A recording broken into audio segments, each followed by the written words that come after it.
Hello and welcome to the latest Behind Enemy Lines podcast on the Blood Red channel. As the international break is over, we bring you a preview of this weekend's game against Arsenal that I'm sure fans of both sides are looking forward to very much indeed. I'm your host, Matt Addison, and I'm delighted to say that I've got Football.London's Bailey Keogh alongside me to give Blood Red the lowdown on Mikel Arteta's team ahead of the game. Bailey, welcome to the Blood Red podcast. Are you looking forward to this game, or is maybe a trip to Anfield not one that you can look forward to? Yeah, thank you for having me, Matt. Of course, as an Arsenal fan, the trip to Anfield always scares me. I think we haven't won there in over 9 years now, so it is a worry every time the Anfield fixture does pop up. It's hard not to be scared, especially on the back of a Liverpool defeat as well. I know you guys are going to be hungry, coming out the blocks the fastest and wanting to make up for defeat against West Ham. So it's going to be, I am worried, I can't lie, definitely am worried. Yeah, I suppose what will help with those obvious fears and understandable fears is the fact that Arsenal, I think, are on a 10-game unbeaten run. I think, is it 8 in the Premier League, a couple in different competitions. I mean, does that sort of feel like the start of something for Arsenal? Has something clicked, or are you kind of just waiting for it to fall apart at some point and you're maybe not quite as convinced as you might be with that? Yeah, no, I'm definitely convinced this time around. I think we went on a similar run under Unai Emery when we went on a 22-game unbeaten run, and I think people are trying to compare it to this time, and this time it's different because we look much more solid defensively. I think Mikel Arteta has a set team. He's not chasing it around. We have a set back four, a set goalkeeper, and I think that's definitely helping. I think you need to build up from the defense and go up to the attack, and I think that has really helped us this time round. And of course, previous trip to Anfield last year or the year before, I would be even more scared than I am now. But with our how solid we are defensively, it definitely does given me a bit more confidence than I would usually have. So it is a promising sign. It is steps to progress for sure, and you have to give Arteta praise for that, definitely. Yeah, we'll come to sort of the job that he's done, but I mean, just in terms of this season, what's the feeling amongst Arsenal fans? Is it an optimistic feeling? Does it feel like, you know, that they've taken that next step and there is kind of progress and signs that this is going in the right direction? Yeah, there's a different buzz around the squad that we're not used to. I think Arteta has created a squad togetherness that Arsenal haven't been accustomed to over the last few years. I think with the introduction of Ramsdale, just the leadership to come in, Ben White, Gabriel, Tomiyasu, it's just a likeable squad. I don't think Arsenal fans can say that they like the team that they have now in the last few years. And I think that's been a big difference, is Arteta getting the squad together. They might not be as good quality-wise as we've seen in the previous years, but we have got a squad togetherness and a team that looks like they want to win. They'll fight for each other. We saw against the draw against Crystal Palace, or yes, it was a draw, but just the emotions after that to score the goal, everyone was hugging each other, and it was great to see the celebrations. And I think we've seen that at Arsenal for a while now, and that's what Arteta's definitely brought into the club. Yeah, let's speak about Mikel Arteta then. Obviously, he's been there a little while now, not obviously a new manager anymore. He's kind of settled and knows what he wants to do. How far along the line do you think he is? How much work has he already done, and how much work is there still to be done before you kind of see Arsenal in the way that Mikel Arteta wants them to be? Oh, there's still a long way to go. I must say, we're at the start of something now. I think Arteta, since he's come in as manager, he's had his moments. We've had great moments where we've won the FA Cup against Chelsea.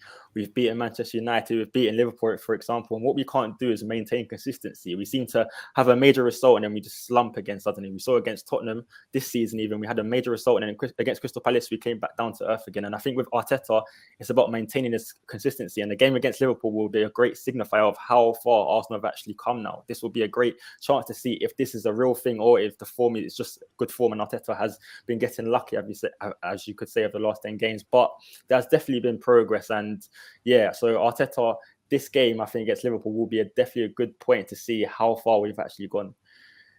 What's the sort of aim this season for Arsenal? I mean, obviously, there's probably 3 teams that are going for the title. Are Arsenal trying to place themselves maybe just behind those teams? Is the Champions League on the agenda, or what's the kind of feeling of what would represent success this season for Arsenal? Yeah, I think coming into the season, the initial aim was just to get European football, whether that's Europa League, whether that's even the Europa Conference League, or the dream of the Champions League. And I think now with Arteta's excellent form and Arsenal's excellent change of form, we have started to dream of the Champions League. Of course, we're just 2 points off second place now, and it is a real dream for us. And I think we do need to remain grounded. We do need to stay humble and just focus on getting an initial target that was European football. I think we have a great squad. Not playing European football this year is benefiting us because we can go to each game with prepare properly. But again, we must be realistic. We're on great form. We just need to maintain our excellent form and go from there, really. I think not having, as I mentioned, not having Champions League football or Europa League football has allowed us to focus on the Premier League a bit more. And our summer success with the transfer window has given us a boost in our chances to get European football. And I think that has to stay as the main aim. And in terms of sort of Mikel Arteta as well, I mean, is there still complete trust that he is the person to do it? And would it kind of, I suppose it sounds a bit harsh, but what would he have to achieve this season for him not to be the man moving forward? Is there kind of still complete trust in him from the Arsenal perspective? Or is it a kind of case, well, he's got to get European football this season, or it might be back to square one again? Yeah, I think the opening first 3 games where we lost all 3 of them, we conceded 9 goals and we're at the bottom of the league. We all lost trust in Arteta. I think the fan base as a whole was like, it's only a matter of time before he loses his job. But the turnaround, I don't think we've seen such a turnaround from a manager who's been under such huge amounts of pressure. And that has definitely gone in his favour. And now the fans are really starting to back Arteta. And we really believe that he can be the man to take us forward. Of course, the football is results business, of course, so he has to show there. But once again, as I said, European football is crucial. And I don't think, as Arsenal, we've finished in 8th in back-to-back seasons, and that needs to change, unfortunately. So we have to get in the top 7, maybe top 6 places, and the trust for Arteta will be there. I think that will be considered a successful season. If we can get in the top 6, definitely, I think Arteta can push forward from there. We just can't fall below 8th place, or even 8th place finish. I think will leave some fans disappointed because they'll see no progress. 8th place in 2020, 8th place in 2021, and now in 2022 we shouldn't be seeing that, especially when we spent 150 million in the summer transfer window and we have a good squad without European football, so there'll be no excuse there. So Arteta really just need to break into the top 6 bracket, I'd say. You mentioned those first 3 games of the season. I think there was a heavy defeat to Manchester City in there, wasn't there? And I suppose this Liverpool game is a bit of a marker, isn't it, against that? I mean, do you sort of view Liverpool and City as a similar challenge? And I suppose what's the difference between the first 3 games and what Arsenal are now? Is there enough of a difference to make you think that Arsenal have got a real chance in this one? Oh, absolutely, Matt. There's a major difference in the first 3 games. I think Arteta was unfairly judged in the first 3 games, in my opinion. We was hit by COVID with Aubameyang and Lacazette not being fully fit. We had major injuries to the squad to our spine in Thomas Partey, Gabriel. Of course, Ramsdale wasn't introduced into the squad yet, so Bernd Leno was starting. We even started Sead Kolasinac and Cedric Suarez in that game against Manchester City, and they have not been seen in the Premier League since. I think that's just a big signal that a lot has changed since that further game against Manchester City. And I think we've also been able to bring in Tomiyasu, who's been excellent. Saka's gone on a right. We've also been able to utilize Smith Rowe in a different position rather than the central attacking midfield position. That's benefited us greatly, and we've grown so much from that third game against Manchester City. But if you had to say the difference between Manchester City and Liverpool, personally, I'm more scared to go to Anfield than I am to the Etihad. So this will be an even bigger test, I'd say. Yeah, certainly a big test for both teams. I think obviously Liverpool off the back of the defeat to West Ham, as you mentioned, with a few injuries for themselves. It's not maybe been the easiest preparation for them. But I know there's been a few sort of question marks over a few Arsenal players as well heading into this one. I mean, we're recording this the day before the game, but what's the latest on the situation with Arsenal? Who's expected to be in this game and who's maybe expected to miss out? So, of course, I think every Arsenal fan was worried about the fitness of Thomas Partey. We did not know if he would be fit. Of course, he didn't go on international break to Ghana. People were worried that he would not be ready for the game against Liverpool. But Arteta did confirm that he is okay and he is fit to play in that game. And I think that is crucial. He is probably, I said this earlier, he would be the most important player in this team against Liverpool, just to hold composure and hold composure in the midfield. Because I know when Arsenal go to Liverpool, we look lost, especially the first 15 minutes. Sometimes we've lost the game already. And Thomas Partey's experience in the midfield will be so important for the Gunners as we struggle at Anfield. And he can just calm the squad down a little bit, especially when we're under huge amounts of pressure. And of course, there was doubts about Pierre-Emerick Aubameyang because he, of course, stretched it off in one of the games against Gabon, but he should also be fit for the game against Liverpool. And I know he will be wanting to score as he has struggled against Liverpool. He hasn't scored against them. He hasn't scored against Jurgen Klopp yet. So that will definitely be one he'll be looking to change for sure. Yeah, definitely. Yeah. A couple of big players there. I mean, I'll ask you about Pierre-Emerick Aubameyang a little bit later, but I think, Thomas Partey is a big one for Arsenal. He spent a big amount of money on him. Have you seen anything like the best of him yet, or is he still kind of settling his way into English football? No, I feel like when Thomas Partey plays, you notice is we are a complete different team without Thomas Partey. I think when Thomas Partey has been in the squad, we've been unbeaten. We haven't lost a game with him in the squad since last April, actually. So he is so important to the team. And of course, he hasn't shown the absolute levels he did at Atletico Madrid. But once again, once he comes into the Arsenal squad, there's a difference. Arsenal look much more secure midfield. We can dominate games, and he brings a presence that is noticeable. I think in major games this season that we have won, he's been the pivotal player. He's so good. And you know, Matt, in the game against, that's why he will be so important for the game against Liverpool. You saw in his performance in the Champions League in 2019-20 at Anfield, when of course he created major highlights that day, and I think he will be important for this game as well. He's just such an important player for Arsenal, and the only thing about his Arsenal career that has been judged negatively has been his fitness. He cannot maintain staying injury free, and that is the big issue for him. But if he can do that, then Arsenal can really achieve big things with him in the squad. Is that a kind of sign of what Mikel Arteta wants to do with this Arsenal team? It's all well and good having a philosophy and a way of playing and all of that sort of thing, but you've got to have those top quality players, haven't you? I suppose if you keep him fit, that's a huge plus. It doesn't really matter who your manager is. If you've got your best players fit, that's always going to be a huge help, isn't it? Absolutely. We see Pep needs the best players. He spends the money. Klopp needs the best players as well. We saw he struggled with injuries last season. You need your best players to perform, especially on games like this when you're going away from home at a big ground under the lights. You need your best players there. You need the players with the experience. You need the players who are comfortable to get on the ball, and you need the players who can play the way Arsenal need to play. And I think Arteta needs Partey, as he is crucial for the team's success, as I've mentioned before. So Thomas Partey really will be an important piece. If Arsenal are to grab anything from Anfield, which we haven't done in a while, Thomas Partey will be probably the main player to control that. Yeah, absolutely. Plenty of other players to look at, though. Aaron Ramsdale is one that I wanted to pick out. Obviously, another big money signing in the summer. Certainly a lot of eyebrows raised at the fee that Arsenal paid. But he's proven quite a few people wrong, myself included. I'm happy to say, I was pretty wrong about this one. He's come in and done really well, particularly the last couple of weeks. Some of the saves, I think there was one from James Maddison, wasn't there, in the Leicester game? I mean, there's been some really top quality moments from him. Is it a surprise to Arsenal fans just how good he is, or was that kind of something that you maybe saw coming more than opposition fans?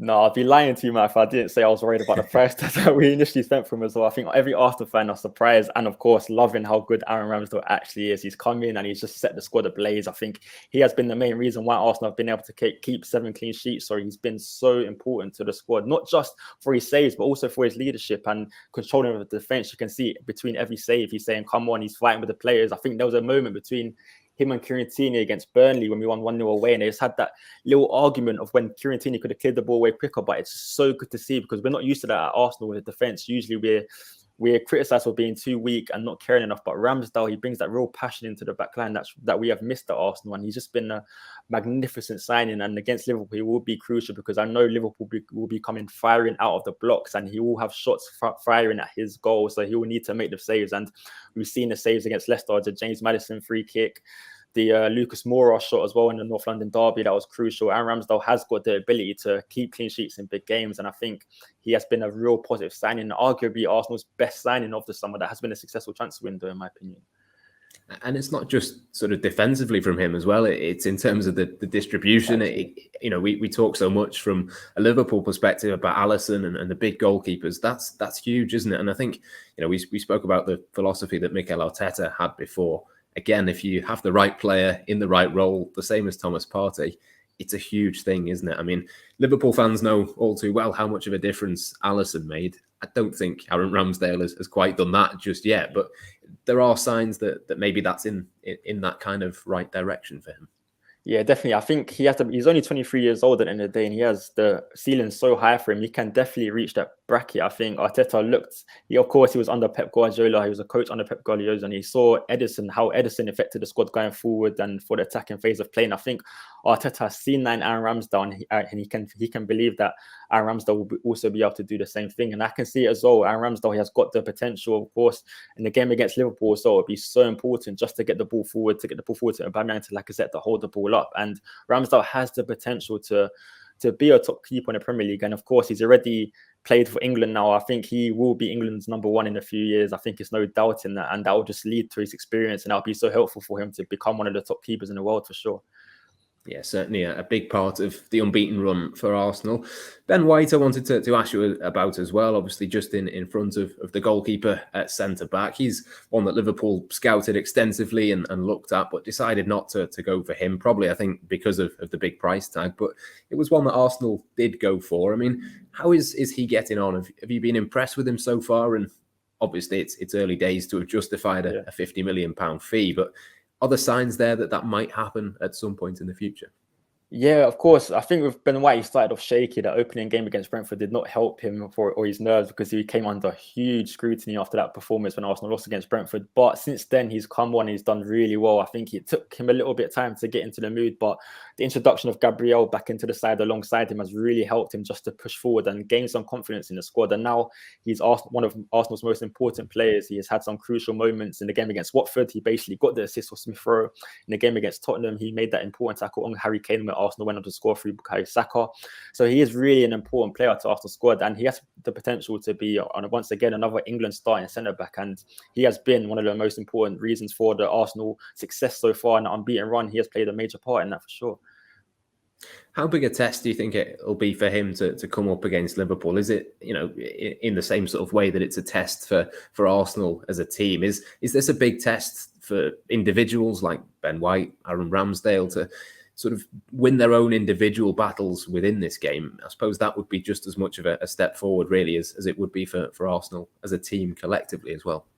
Yeah, I think, of course, you have to win your individual battle, to win the game. And I think with Ben White not coming up against a direct striker, it will be interesting to see how he does. But of course, against Brighton, when he was at Brighton, he played in the back three and he was on the right-hand side. So he wasn't usually one-on-one against a striker. So he might be used to this. He might actually benefit from this game against Liverpool. We should see how he does. And it may be Gabriel who would be the one to struggle. But I think, individual battles in this game is crucial. And Ben White needs to step up.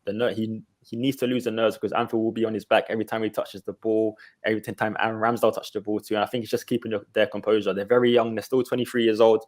So they are going to make mistakes, but they just need to maintain focus. I think if you stay focused, then they should be fine. They should get through the game. But it's just about not making crucial mistakes in the most important moments and just playing your game usually and staying confident and composed.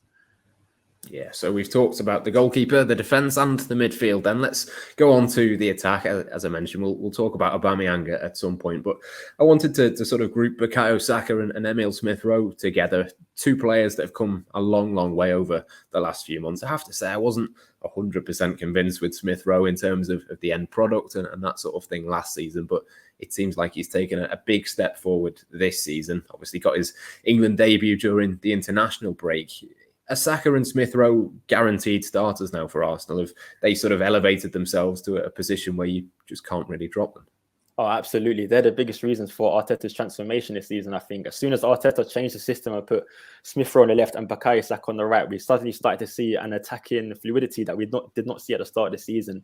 Despite the 1-0 wins against Burnley and Norwich, there was still no attacking phase of play. It wasn't good enough, but you put Bukayo Saka and Smith Rowe on the wings and suddenly our attacks transform. We have different routes of avenue where to attack. And of course, Smith Rowe's goal contributions have just improved this season. I think that's due to put him on the left-hand side. He can run with the ball and cut in, and I think that's helped him a lot, and that's helped Arsenal a lot too. And Bukayo Saka, it goes without saying how good he has been. He's been crucial for Arsenal over the last couple of seasons now. He's arguably been Arsenal's best player, and this season he is really showing it too. And it's just great to see two young hell-end academy talents coming through and carrying the team. And it's just wonderful to see, and I reckon they can do that going forward as well. And it will be big players for Arsenal. Yeah, Saka's another one of those players that was linked with Liverpool at one stage. Obviously, signs a new contract, was playing as a left back at that point in time, which is only a couple of years or so ago. It does sort of prove just how far he has stepped up and kicked on. But I suppose that the opposite end of the spectrum, the person who he's kind of kicked out of the team on that right hand side is Nicolas Pepe. Again, another one that a couple of years ago Liverpool were linked with him all summer. Refused to pay that 72 million. Arsenal shelled it out, and it just hasn't quite worked for him. I mean, obviously Saka has come through and taken his position in the team, but is there any sort of sign that Nicolas Pepe could come good? Are you any closer to working out how on earth Arsenal spent 72 million on him? Yeah, Matt, when you say that, I wish you bit the bullet and took him yourself. So honestly, I wish Liverpool signed him because Pepe, he is a good player, don't get me wrong, but I just don't know if Arsenal is the right place for him. I think he comes in, he has a couple of good performances, and then suddenly he loses that form and he loses his place in the side. I just don't think Arteta has the faith in him like he needs, to be honest. I don't think he's going to be able to break. How can you get into the side with Saka and Smith Rowe both performing the way they are? And with Pepe, his time's getting bleak. He has... At the end of the season, you have 2 years left on his contract, and Arsenal will really need to decide if we're going to sell him on or offer him a contract extension. But of course, there is a long way to go in the season, and Saka and Smith Rowe might come to injuries. There might be a place in another position in the squad where he can get in. So he does have time to refertilize his career at Arsenal, redo it, come back into the squad and perform again. But he does have time. It's just getting in and maintaining consistency, because he has had these moments at Arsenal where you think, oh, okay, now we see why he's worth 72 million, but then suddenly it just goes away again and you lose that form, and like, why did we pay that much for Pepe? It's just Pepe's time at Arsenal has just been a complete inconsistent time, and time is running low for him. I just don't see him getting back into Arteta's side anytime soon with the way Saka and Smith Rowe are performing at the moment, unfortunately. Yeah, at least there are sort of other options that have come to the fore for Arsenal, so plenty of stuff to be excited about. But just before we finish, we've sort of touched on him a couple of times. Pierre-Emerick Aubameyang, he's never scored against Liverpool, never scored against Jurgen Klopp, as you mentioned before. But is it about time that run comes to an end? What's his season been like so far? Do you think it's likely that if Arsenal do score it, it will be through him? With Aubameyang, that's him. This is him. He doesn't perform, but he will get the goal for you. He'll get the goals that you need. You think, oh, Aubameyang hasn't played well today, but he's on the score sheet, and that has been his career in the Arsenal shirt. I think he started off the season hard. It was tough for him because he had COVID. He had to recover from that, but he came back and started to get on the goal sheet once again. He started to score the goals that was important for Arsenal, and it's just the big games against Liverpool, Manchester City, where he suddenly goes hiding. I don't know what it is. I don't know if because Arsenal don't have enough of an attacking mentality to support Aubameyang in attacking areas. So maybe Lacazette might have to be the better option to Aubameyang in against Liverpool, and Arteta may be thinking that, especially with Aubameyang's penalty miss and his poor performance against Watford, it might change Arteta's thinking. But Aubameyang does need to break that record. He does need to score against Jurgen Klopp, because Arsenal will need him on Saturday. Against Anfield, chances are very rare, and if one comes his way, he needs to take it, because as I said, chances are very hard to come by at that ground. Yeah, I'm sure it's one that Liverpool will be keeping an eye on. They have been quite open at the back at times this season, but hopefully from a Liverpool perspective, at least they can be a little bit tighter on Saturday. But I think it should be a good game. I think that's fair to say. I think we'll bring the podcast to an end there. But just before we do, I'll ask you for a score prediction, how you think the game might go. I mean, for me, I see a Liverpool win. I think after the internationals, that time to reset, I can see maybe a 3-1, something like that. I think Liverpool might be able to get what they need from this one. But from the Arsenal perspective, what's the sort of prediction that you'd put forward? How do you sort of see this one going? Look, I'm going to be optimistic. I'm going to stick with Arteta. I think he's going to maintain his unbeaten run, but we will not win. I think it will be, I'm going for a 2-2 draw. 2-2 I'm going to go for. Interesting stuff. Well, we will, of course, see what happens, and you can follow it across the Liverpool Echo, liverpool.com, and Blood Red, of course, in all of the usual places. For now, though, thanks for tuning in. Enjoy the rest of the build-up to the game, and for the rest of this week, it's goodbye for now.